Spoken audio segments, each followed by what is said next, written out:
Everyone, this is M S Tripathi here.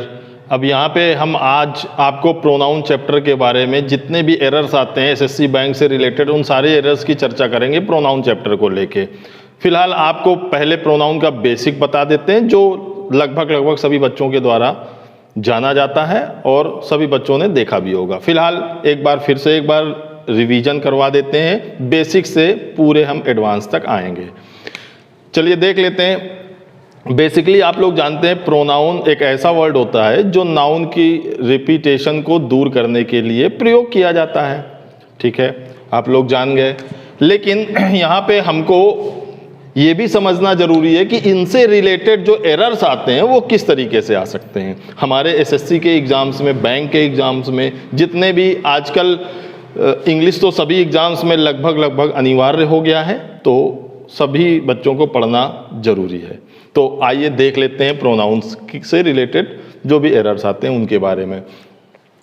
देखिए, pronoun में हम सबसे पहले पढ़ेंगे पर्सनल प्रोनाउन।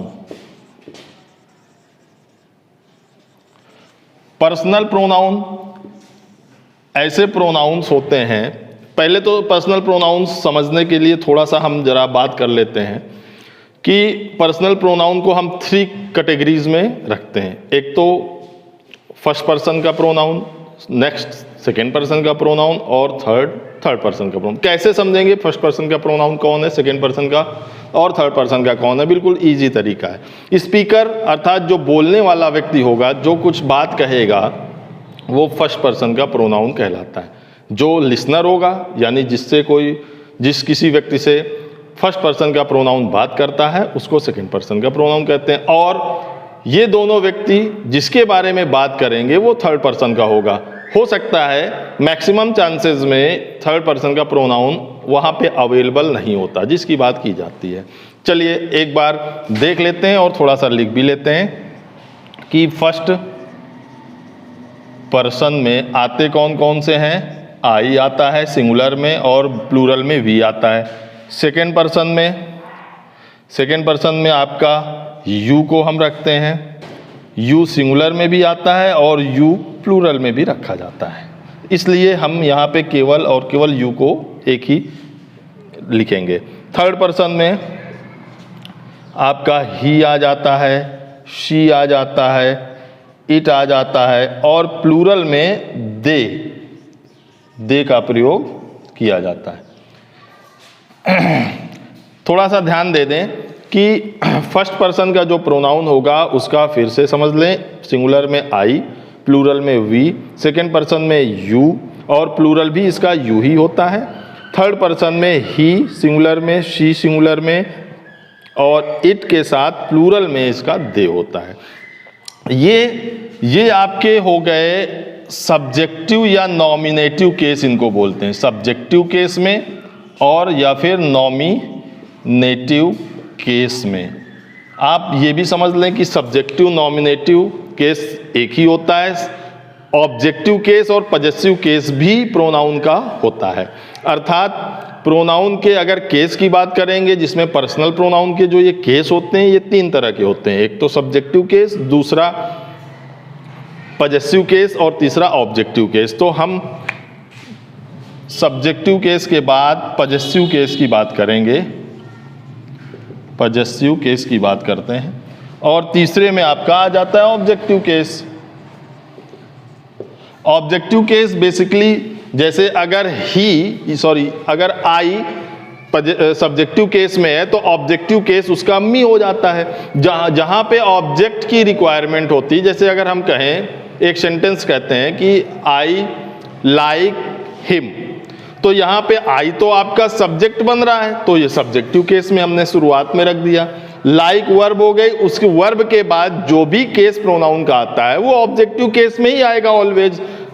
तो आई लाइक हिम जो है वो किस केस में होता है? ऑब्जेक्टिव केस में। इसी तरह आई का ऑब्जेक्टिव केस अगर हम कहेंगे तो ये हो जाएगा आई का मी। वी का ऑब्जेक्टिव केस हो जाएगा अस। यू का यू ही रहता है, ऑब्जेक्टिव केस भी। ही का ऑब्जेक्टिव केस हो जाता है हिम। शी का ऑब्जेक्टिव केस हो जाता है हर। इट का ऑब्जेक्टिव केस हो जाता है इट, दे का ऑब्जेक्टिव केस हो जाता है देम। अर्थात एक बार फिर से सुन लें, जहां पे ऑब्जेक्ट की रिक्वायरमेंट होती है वहां पे ऑब्जेक्टिव केस का ही प्रयोग किया जा सकता है, ना कि सब्जेक्टिव या फिर पजेसिव का। जैसे फिर से एक बार समझ ले, अगर मैं कहता हूं कि यू लाइक मी, तो यू तो सब्जेक्टिव केस है, लाइक वर्ब, वर्ब के बाद जो भी केस आता है वो हमेशा ऑब्जेक्टिव ही केस रहेगा। तो यू लाइक मी, तो मी क्या हुआ, ऑब्जेक्टिव केस। हम ऐसे नहीं लिख सकते यू लाइक आई, हमें ऑब्जेक्टिव केस ही लिखना पड़ेगा। क्यों? क्योंकि वर्ब के बाद ऑलवेज ऑब्जेक्टिव केस ही आता है। चलिए आ जाते हैं एक बार पजेसिव केस की तरफ। आई का पजेसिव केस माय और यहां पे माइन। क्यों हम माई और माइन लिख रहे हैं अलग अलग, एक बार हम पहले एक बार डायग्राम बना लेते हैं, फिर आपको डीपली बताएंगे। वी का आवर, आर या ऑर्स, यू का योर, योर्स, ही का हिज और हिज, शी का हर, हर्स, इट का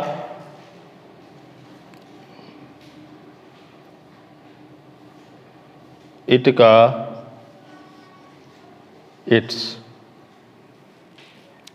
दे का देम, दे का देयर, देयर्स,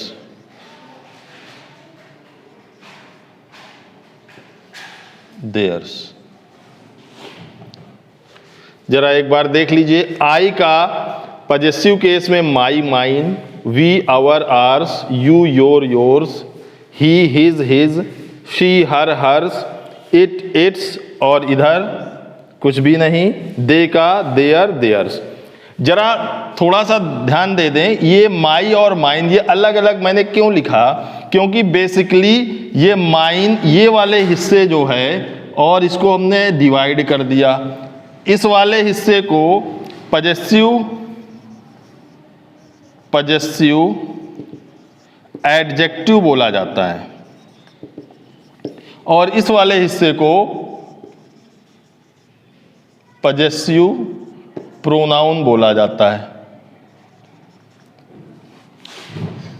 अर्थात प्रोनाउन के पजेसिव केस को हम 2 टाइप्स में डिवाइड करते हैं, जिसमें ये वाला हिस्सा जो है ये पजेसिव एडजेक्टिव कहलाता है और ये वाला हिस्सा पजेसिव प्रोनाउन कहलाता है।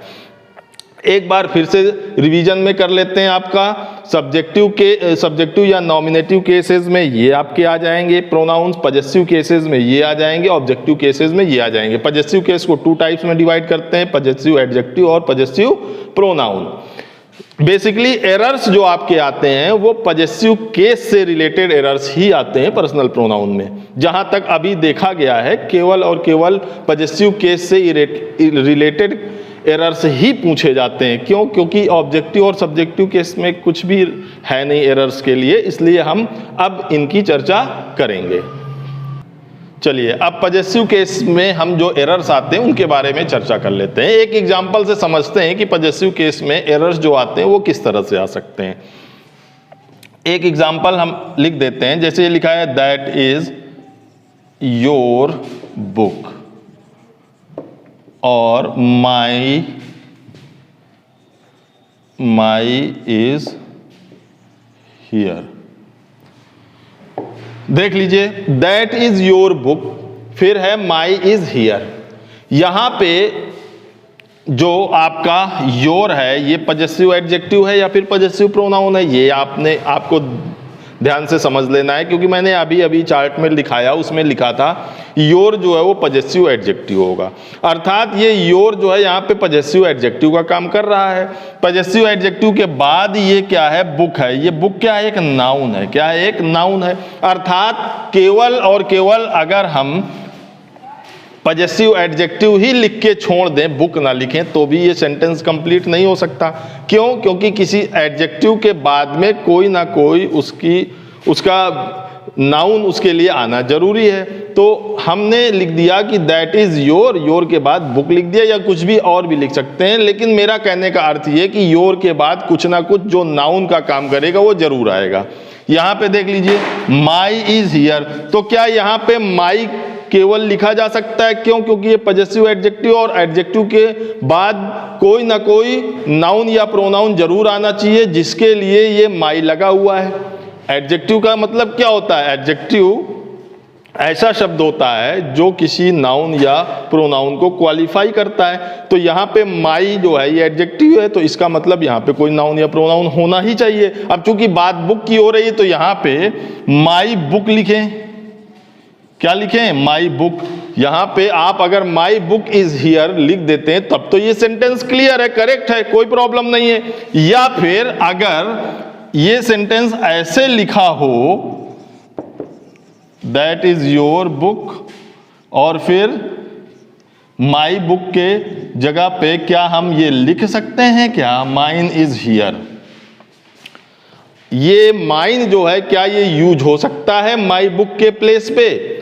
ये कैसे समझेंगे? क्यों? क्योंकि ये जो है माइन, ये मैंने आपको बताया माई का पजेसिव प्रोनाउन, सॉरी आई का पजेसिव प्रोनाउन का केस है। पजेसिव केस में पजेसिव प्रोनाउन की जगह पे माइन लिखा जाता है, अर्थात ये जो माइन है ये पजेसिव प्रोनाउन का काम कर रहा है। तो हम इसकी जगह पे माई बुक, इस पूरे की जगह पे क्या इसको नहीं लिख सकते? बिल्कुल लिख सकते हैं। क्यों? क्योंकि ये तो प्रोनाउन है ना, प्रोनाउन के जस्ट बाद तो वर्ब आ ही सकती है किसी नाउन या प्रोनाउन के बाद। तो मतलब ये प्रोनाउन है तो इसके बाद एक वर्ब आ गई, अर्थात इस माइन का प्रयोग किसकी जगह पे हुआ है? माई बुक की जगह पे। अगर केवल और केवल माइन इज हियर लिखा हो तब इसका मतलब क्या हो सकता है कि माई बुक। इस माइन की जगह पे माई बुक पूरा लिखा हुआ है तो सही है, माइन लिखा हुआ है खुद तो सही है, लेकिन केवल और केवल माई नहीं लिखा जा सकता। केवल और केवल एडजेक्टिव खाली नहीं आ सकता, उसके बाद कोई ना कोई नाउन या प्रोनाउन जरूर आना चाहिए जिसको ये एडजेक्टिव क्वालिफाई करे। चलिए, इसका मतलब आप ये समझे कि एक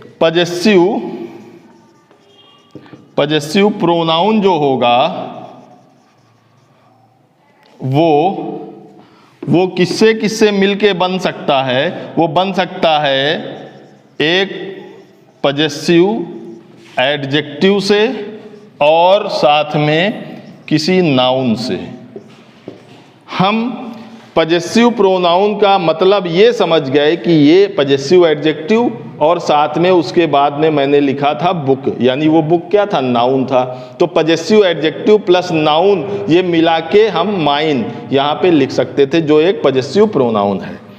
अर्थात कहने का अर्थ हमारे ये है कि जो भी आपके एरर्स आते हैं इसी तरीके से आते हैं कि आपका जो भी सेंटेंस होता है उसमें पजेसिव प्रोनाउन की जगह पे पजेसिव एडजेक्टिव रख दिया जाता है, जबकि वास्तव में वहाँ पे पजेसिव प्रोनाउन ही होना चाहिए। लेकिन एक बार और समझ लें, हम वास्तव में कैसे समझेंगे केवल एक सिंगल सेंटेंस में कि वहाँ पे पजेसिव एडजेक्टिव की जगह पजेसिव प्रोनाउन होना चाहिए या फिर पजेसिव प्रोनाउन की जगह पजेसिव एडजेक्टिव का प्रयोग किया जाना चाहिए। एक बार देख लेते हैं और एग्जाम्पल से समझ लेते हैं।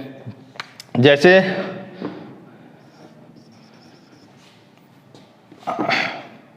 our is the best institute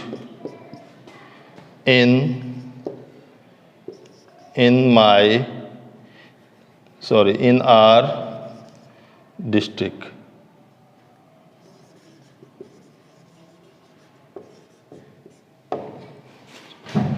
R is the best institute in our district। यहां पे जरा देख लीजिए, ये R जो है इसके जस्ट बाद में वर्ब है, अर्थात वर्ब के जस्ट पहले ये एक पजेसिव एडजेक्टिव है या फिर पजेसिव प्रोनाउन है। आप पहले इसको ध्यान से समझ लें।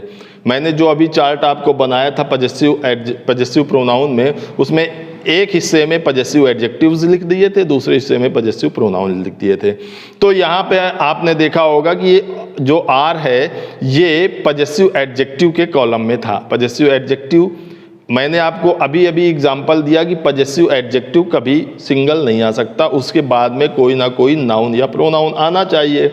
यहाँ पे हम देख रहे हैं कि ये पजेसिव एडजेक्टिव सिंगल रखा हुआ है, अर्थात यहाँ पे सिंगल नहीं होना चाहिए, इसके बाद कोई ना कोई नाउन या प्रोनाउन आना चाहिए। इस सेंटेंस को पढ़ने से ये प्रतीत होता है कि जो R is the best institute, यहाँ पे ये जो नाउन है क्या यही नहीं आ सकता है आर के बाद? बिल्कुल आ सकता है, क्योंकि हमारे आगे सेंटेंस को देखने से यही पता चल रहा है कि बात किसकी हो रही है, इंस्टीट्यूट की हो रही है। तो हम इसको ऐसे लिख सकते हैं कि R institute is the best institute in our district.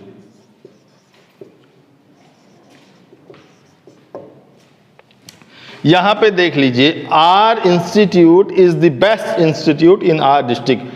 R के बाद कोई नाउन या प्रोनाउन यहाँ पे होना जरूरी है, अर्थात ये जो भी एरर आएगा इस आर वाले पार्ट में आएगा।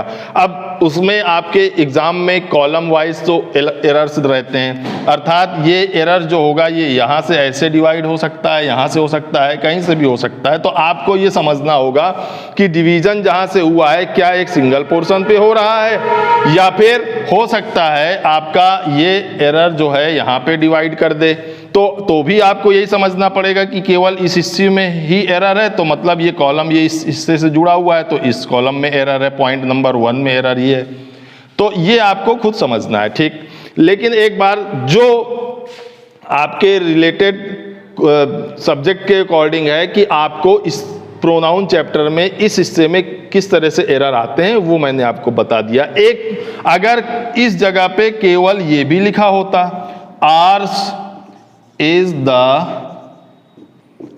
best institute in, और पूरा सेम उसी तरह, तो भी आपका ये सही माना जाता। क्यों? क्योंकि मैंने अभी अभी आपको ऊपर बताया आर्स का मतलब क्या हुआ, आर प्लस नाउन, और आर और नाउन ये आर से बना सकते हैं। तो ये एक तरह से क्या बन जाएगा आपका, आर इंस्टीट्यूट ही इसको अंडरस्टूड करना पड़ेगा हमको। तो मतलब मेरा ये है कहने का कि या तो आप पजेसिव प्रोनाउन रख दीजिए यहाँ पे, या फिर पजेसिव एडजेक्टिव प्लस कोई नाउन रख दीजिए, और नाउन वही रखना पड़ेगा आपको जो आगे उस सेंटेंस में आया हुआ होगा। तो मेरा कहने का मतलब ये हुआ कि आपको ये ध्यान रखना है कि पजेसिव एडजेक्टिव कभी भी सिंगल नहीं आ सकता, उसके बाद कोई ना कोई नाउन जरूर आएगा। अगर पजेसिव प्रोनाउन आ रहा है तो उसके बाद कोई ना कोई नाउन अगर और आ रहा है साथ में, तो वो गलत माना जाएगा, वो सुपरफ्लस का काम करता है। जैसे एक सेंटेंस आपको और बता देता हूं कि उसमें भी एरर पजेसिव प्रोनाउन को लेके कैसे आता है। R's team is the best team in the world, जैसे ये लिख दिया है। तो आर्स टीम, अब इस आर्स का ही मतलब क्या होता है, एक पजेसिव एडजेक्टिव प्लस नाउन, ये खुद इस आर्स का मतलब होता है। अब इस आर्स के बाद खुद एक नाउन और भी दिया हुआ है, तो मतलब यहाँ पे इस टीम को नहीं होना चाहिए, इस नाउन की रिक्वायरमेंट है ही नहीं। क्यों? क्योंकि इसका मतलब खुद यही होता है। क्या होता है कि एक पजेसिव एडजेक्टिव और एक नाउन मिलके ही ये आर्स बना देते हैं। तो यहाँ पे ये टीम नहीं होना चाहिए, ये टीम को हटाना पड़ेगा आपको। केवल और केवल ये सेंटेंस करेक्ट माना जाएगा, R's is the best team in the world. समझ गए? ठीक है, चलिए आगे देख लेते हैं। ये एक बात आप बताएं कि ये इट अपास्ट्रॉफी इज, इसका मतलब वास्तव में होता क्या है? क्या ये होता है इट इज? इसमें एक प्रोनाउन, इस शब्द में एक प्रोनाउन और एक वर्ब समाहित होती है क्या? हाँ, बिल्कुल समाहित होती है। अर्थात ये जहाँ पे इसका यूज होगा वहाँ पे आप समझ जाइएगा कि केवल एक प्रोनाउन और एक वर्ब ही यूज में आ सकती है। मेरा कहने का मतलब ये है कि जहाँ पे एक प्रोनाउन और एक वर्ब की रिक्वायरमेंट होगी वहीं पे ये यूज हो सकता है। अदरवाइज जहाँ पे ये इसकी रिक्वायरमेंट नहीं होगी वहाँ बिल्कुल यूज नहीं होगा, और वहाँ पे अगर यूज हो रहा है तो एरर माना जाएगा। एक बार देख लेते हैं।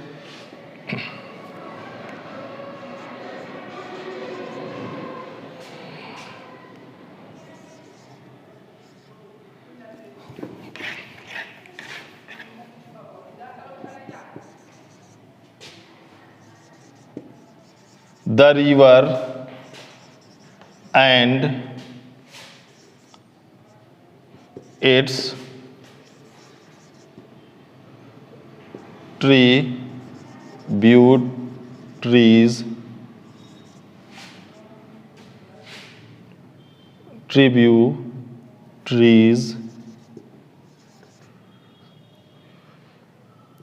flow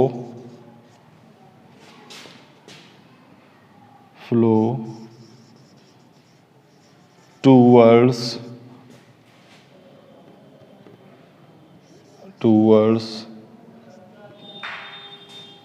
the sea, towards the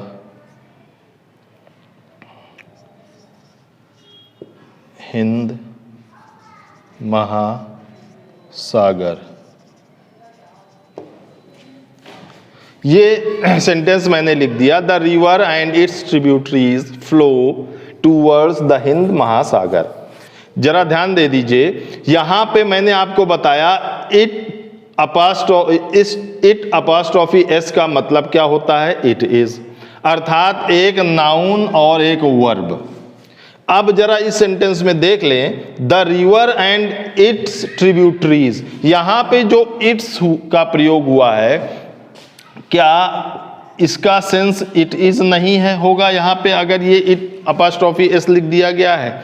अब जरा देख लीजिए, the river and it is tributaries, ये क्या आपका सेंस बन सकता है? कैसे बनेगा जरा देख लीजिए, क्योंकि ये तो आपका पहली बात तो ट्रिब्यूटरीज ये तो प्लूरल नाउन है, और प्लूरल नाउन के जस्ट पहले कोई ना कोई जो भी वर्ब आएगी वो क्या होगी? प्लूरल होगी। यहाँ पे तो इज आ रहा है, सिंगुलर आ रहा है। दूसरा सेंस, द रिवर एंड, इस एंड से ये ट्रिब्यूटरी जुड़ी हुई है। इसका मतलब ये है कि अगर इट इज आ रहा है तो ये जो इट और इज होगा वो एंड के बाद इट यहाँ पे अगर हम लिख देंगे तो इट लिखने से और इज लिखने से क्या ये प्रोनाउन और ये एक नाउन, इसका कॉम्बिनेशन बनके यहाँ पे आर नहीं आना चाहिए?